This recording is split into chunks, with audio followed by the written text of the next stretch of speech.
Today we will be doing a rear shock and spring overhaul. The first step you want to do is remove your rear sway bar bracket, which is a 13mm nut.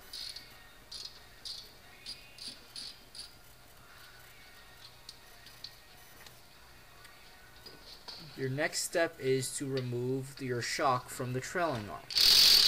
I hit it with a impact wrench and it did nothing. So I took a breaker bar and I loosened it that way. The bolt is an 18mm bolt.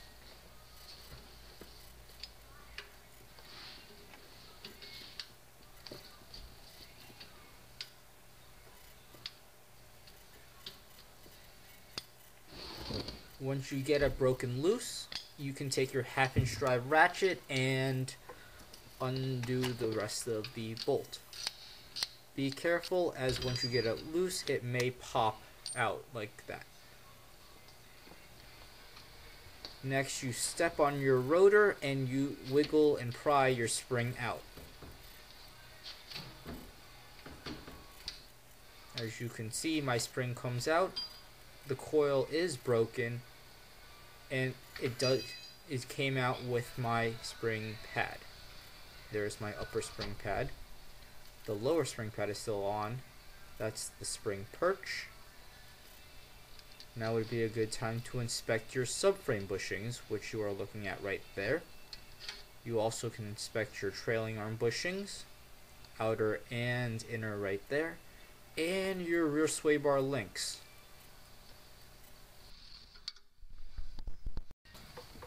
Now you are in the trunk and you want to remove as much trim as possible to get to the rear shock mount to unbolt from the body.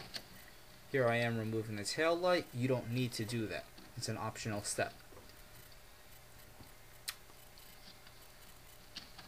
You will need to remove the trunk liner, which is actually held in place underneath the seat cushion. There's a slot and the trunk liner hooks on. So what you do want to do is pull the cushion off, as that will make it easier. You can still tug and the trunk liner will give and actually come off, as you will see here.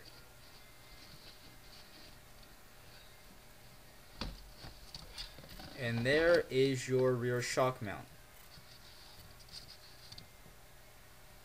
You want to remove the two nuts that hold on to it, which are two 13mm nuts.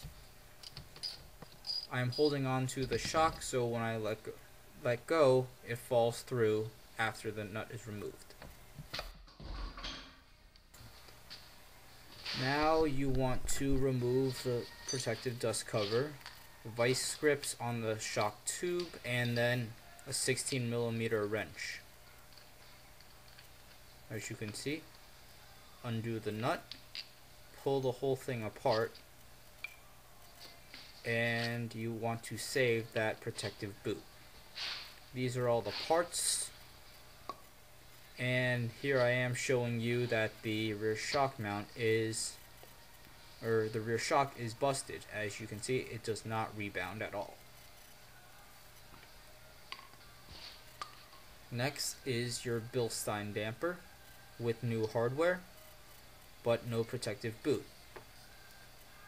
So what you want to do is the same. Take your vice grip, clamp it onto the flat spots of your shock tube, and then Bilstein uses a 17mm wrench. As you can see, I will switch from my 16, look for my 17, and you want to undo the nut again. Once that's off, you want to keep track of the order of the parts you remove. Washer, then you have your rear shock mount, then you have another washer, and then the little bump stop. What you do is put the protective boot over the bump stop, fits on perfectly. Then you put your washer back on, followed by the rear shock mount, followed by your other washer.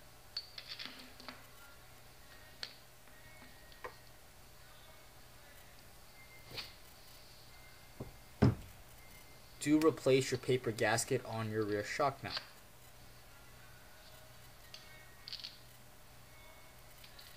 And when you tighten, don't use an impact wrench, just use a regular wrench. You may strip the threads of the shock if you use an impact.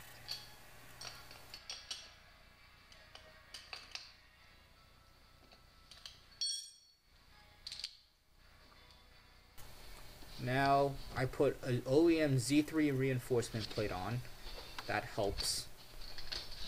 You also want to put a washer on the bottom of the rear shock so the shock doesn't blow through its rubber bushing.